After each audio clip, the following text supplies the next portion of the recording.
Welcome to Atlantic Tarot. This is the tarot forecast for Taurus for the month of May, including late April 2026.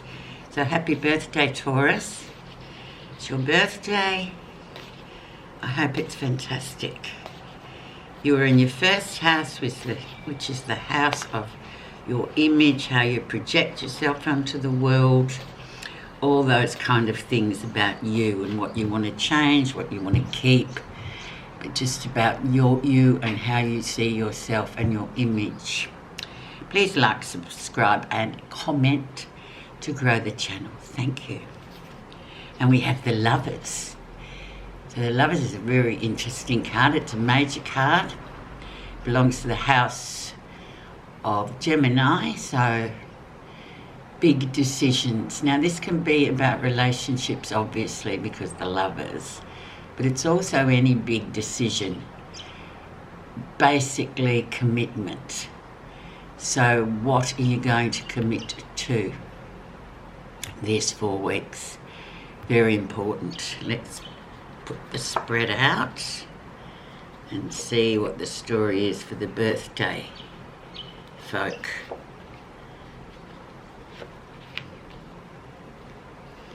A very grounded energy coming into with Taurus, thank God, after Aries, which was really, personally, and what I observed with my colleagues, etc., it was quite a whirlwind, to say the least, globally, and then filtering down to personally. It was pretty tough going at some points. So we're talking commitment here, we're talking big decisions, we're talking relationships as well, naturally, with the Lovers. And now we're going to see where you are right now. And you have the 4 of Cups. So you're feeling a bit flat. It's the card of sort of coming back down to earth after a period of a high, like a high, emotional high, and then suddenly the high is gone and the holiday is over, something like that, and then you come back to work, to everyday routines, to everyday life, and you find yourself feeling like, oh, is this it? Is this a sum total of what it is for the next whatever, however long?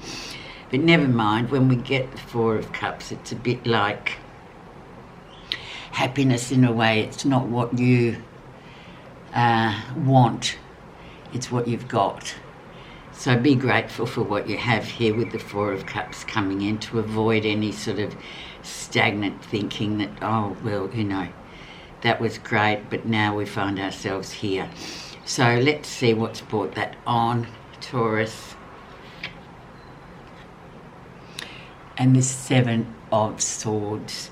So a bit of a negative card in a way, in terms of jealousy, also jealousy, deceit, something or somebody's deceiving you, or you've been deceived about something, or maybe also, don't forget, it could be you deceiving yourself about a matter. Hence the 4 of Cups. So it sort of intensifies that 4 of Cups, doesn't it?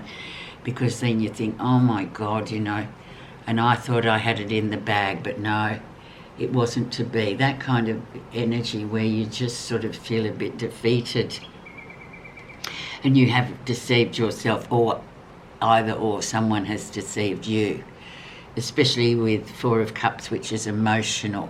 So it may have been a love affair that sort of was just, you know, that kind of came in really quickly. That infatuation period of 6 weeks, and then suddenly gone, and you're like, what happened?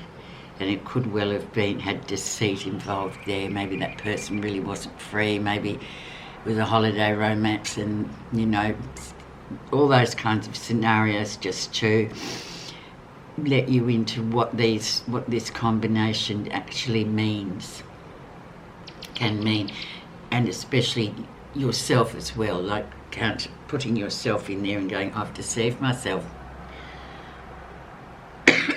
Let's see the background. And we have the Six of Cups. So up here, this is a really lovely card. Six always being about harmony and balance. So that has been what's been there, especially for you, Taurus. It's a Pentacles card, so it talks about your own suit. Taurus Pentacles belongs to the Taurians and the Virgos and the Capricorns. So, you know, something there that's been quite 50-50, or has it been 50-50? Has it been 30-70 here? And we all try to attain to get that perfect balance, especially in relationships, because we may be talking about that with the lovers, and then you realise, well, no, it hasn't been. So we need to work hard to get that balance, but it takes two people, and if there's not two involved, well, you know, one might be pulling all their own weight and the other person's not doing very much at all. And it can happen either, you know, to whichever of the partners. It doesn't talk about which gender they are aligned with. It talks about what you're putting into something. So that's that card. So that's still current. So that's worth examining, especially when we're looking at these two here in the centre. Recent influences. And then we have the good old King of Pentacles. Now, he always reminds me of a Taurian guy. Very, very stable, done it all, reached his top, achieved his goals, achieved his dreams, good family man. He's an all-round good guy, and literally he is. And I always pertain this one to Taurus, because that's Taurus actually. They are very much like that in terms of the way they see themselves and their duty and what they have to do. It's very much a father figure card, or a mentor card as well. Somebody that you can really trust and go to for advice. So he's come in here in the recent influences just to let you know you do have an ally there, and this person can be relied upon to give you really good sound advice, because he's probably already been there and done that. Nothing like direct experience. The lesson. Wow, the Magician. So embarking on new projects for this one with the Magician. He is the spirit messenger. So therefore he brings, he is the energy that comes through us. We don't possess the energy really. We get it from somewhere else, that mystical, magical place of the human spirit and energy. So this is coming in to sort of, or it's already sort of manifested itself within you to sort of say, right, time to get on with this new project. So it's going to be all about the potentials that you have, which this is sort of indicating you do have lots of potential here. But then again, as well, you've got to realise with that as well, there's risk involved. And that's what a lot of people, where they fall down in terms of they want everything to be perfect. They want everything to go along with no bumps and obstacles, but that's just not the way of the world, because we do learn from our mistakes, and the risk is, there's always a risk involved. And I feel like if we kind of acknowledge that from the beginning, it's easier when they pop up and you just go, okay, how am I going to navigate this? And most of the time, all of the time, we do. So wonderful card, very strong spiritual card as well.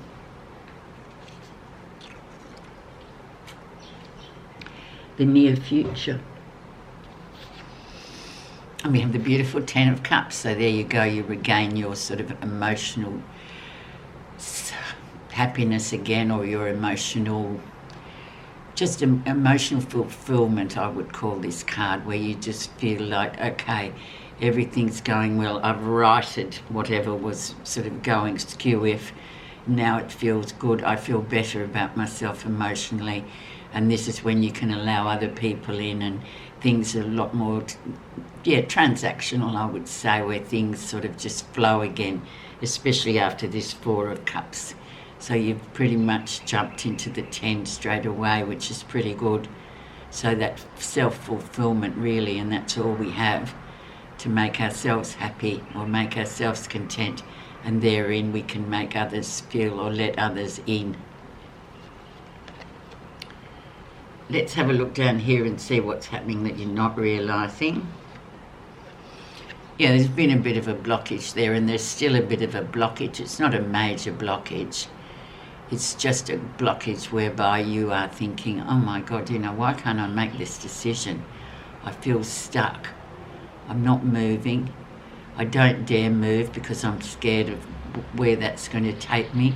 And this is probably too because the Seven of Swords sits up there as the influencer and the challenger.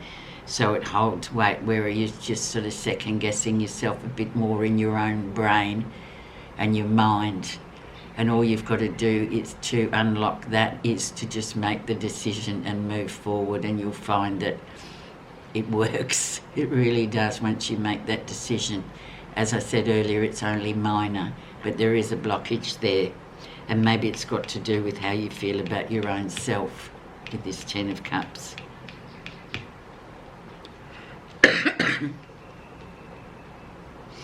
How others see you. The world.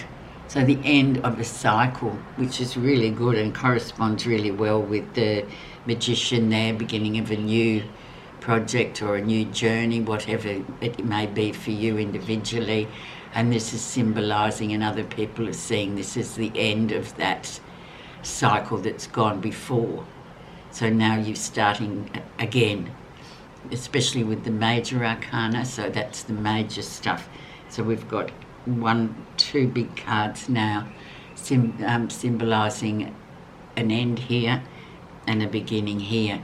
So it looks really promising, despite the fact of this Seven of Swords sitting there being the card of deceit and jealousy. These trump that. But then again, you still may be feeling like, oh, I don't know, I can't make the decision. Just make it. What you're feeling positive about is the Chariot, so movement of all types here. Another major card. This is all about sort of emotional discipline, getting everything exactly right. It's a bit like the Six of Pentacles with balance. And this is another type of balance, but more of an emotional discipline, getting everything exactly right before you embark on a journey. And we all know about journeys, like you can't sort of go to the airport without your passport, for example, if you're going international. You can't go on a road trip without having enough water, oil, petrol, etc. But this talks about your own self as well, and the need for the self to be emotionally disciplined so that the journey will be as smooth as can be. Travel obviously is a big issue with this Chariot. It's all about movement and travel. So lucky you if you're going somewhere. The outcome. Then we have the Five of Swords, so then we have everybody else. This is where we sort of go to our friends or our circle or our family asking for advice. We get the advice and it doesn't feel right, because you yourself personally have to make that decision. We're coming back to the Lovers again, through the commitment. You can't, if you ask other people, they will just tell you what they would do. And therefore you end up on the back foot again, because you think, well, none of those things they offered me solutions really work for me. So you have to rely on the self once again. It's a bit like the Magician. Just rely on yourself and your own power to get yourself through. Trust and believe in yourself to get yourself through. The minute you start asking around for sort of help, in inverted commas, is the minute that you'll get 5 different answers and still be back to where you started.